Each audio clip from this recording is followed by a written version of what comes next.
Jail খেটে বেড়াবো যেদিন, সেদিন বহরমপুর মেডিকেল কলেজে 50,000 লোক নিয়ে যাবো। একা হুমায়ুন কবির, দলকে ভাঙাবো না।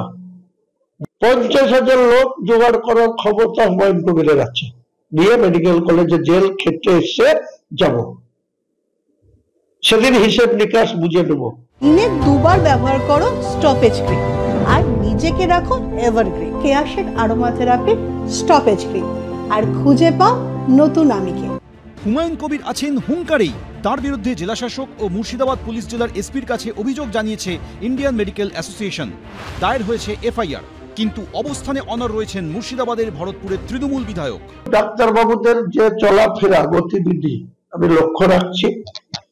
বহরমপুর মেডিকেল কলেজে কি হয় আর ওই জুনিয়র ডাক্তারদের যে কি চলাফেরা, তারা যেসব সরকারি বিল্ডিং এর থেকে সরকারের বিদ্যুতের এসির হাওয়া খেয়ে, ফ্যানের হাওয়া খেয়ে, বিল্ডিং এ ঘুমিয়ে তাদের কি আচরণ আমি সব অবজারভেশন করছি। ঘটনার সূত্রপাত গত 11ই সেপ্টেম্বর।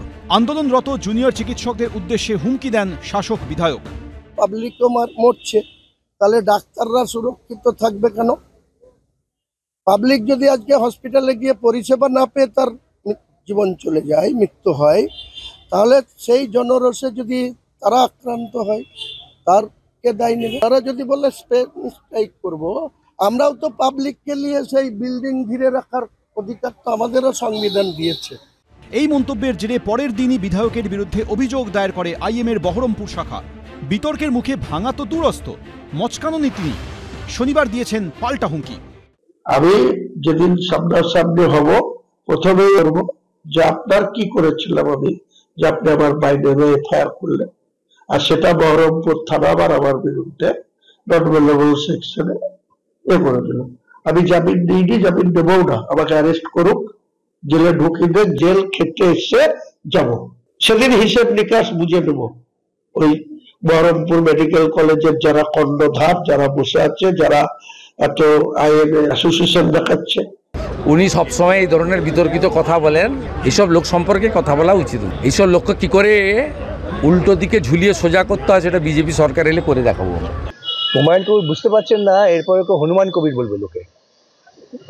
হনুমান কবির হয়ে বেঁচে থাকবেন। শাসক বিধায়কের লাগাতার হুমকির সমালোচনায় সরব হয়েছেন চিকিৎসকদের একাংশ।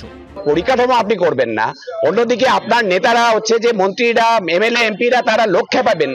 এই যে মুর্শিদাবাদের এক এমএলএ একের পর এক হচ্ছে যে ক্রিমিনালদের ভাষায় কথা বলছেন, সমাজ বিরোধীর ভাষায় কথা বলছেন, তারই ফলশ্রুতি। ফলে ওরা কাজ করবার যদি পরিবেশ না থাকে, ডাক্তারদের পরিবেশ কাজ করবার যদি না দিতে পারেন, তাহলে ডাক্তাররা কাজ করবেন কি করে? উনি মাননীয় মুখ্যমন্ত্রীর বক্তব্য অনুযায়ী তিনি বলেছিলেন যে সবাইকে মুখটা বন্ধ রাখে, কিন্তু আমাদের উপর যেভাবে উল্কাপাত হয়েছে, ইউতে উদয়নবাবু, এলে লাভলি দেবী, কেতে কাঞ্চনবাবু, এতে অরূপ অপূর্ববাবু, এবং তার এইচডি ভার্সন হচ্ছে এখন হুমায়ুন কবির। তা আমি আশাবাদী যে আমাদের মাননীয় মুখ্যমন্ত্রী, পুলিশমন্ত্রী, স্বাস্থ্যমন্ত্রী তিনি সদর্থকভাবে পদক্ষেপ নেবেন। তবে হুমায়ুনবাবু একটা উপকার আমাদের আরও করেছেন। আগামীকাল সুপ্রিম শুনানি আছে, আমাদের যে লয়ার আছেন তারা এইটাকে সাপ্লিমেন্টারি হিসেবে অ্যাড করবে, এবং তাতে আমরা আশাবাদী যে এই যে অভয়া তিলোত্তমা তার বিচারটা আমরা পাবো।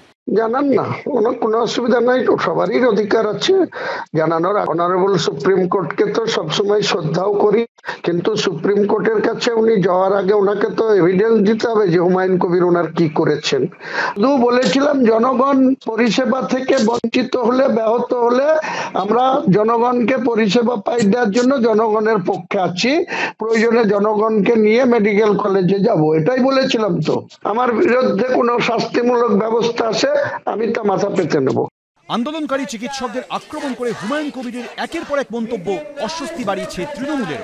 যেভাবে মাননীয় মুখ্যমন্ত্রী তার নেতৃত্বে রাজ্য সরকার একদম সংবেদনশীলতার সঙ্গে, দায়িত্বের সঙ্গে এত সুন্দরভাবে গোটা বিষয়টা দেখছেন, স্বাস্থ্য পরিকাঠামোয় এত উন্নতি হয়েছে এবং এখনো চলছে সেই কাজগুলি, নিরাপত্তার বিষয়, সমস্ত সামগ্রিক বিষয়, সেখানে যদি কোনো ব্যক্তিগত কোনো অবজারভেশন বা ক্ষোভ থাকেও, সেক্ষেত্রেও শব্দবন্ধ, শব্দ চয়ন, এসবের ক্ষেত্রে সতর্ক থাকা উচিত।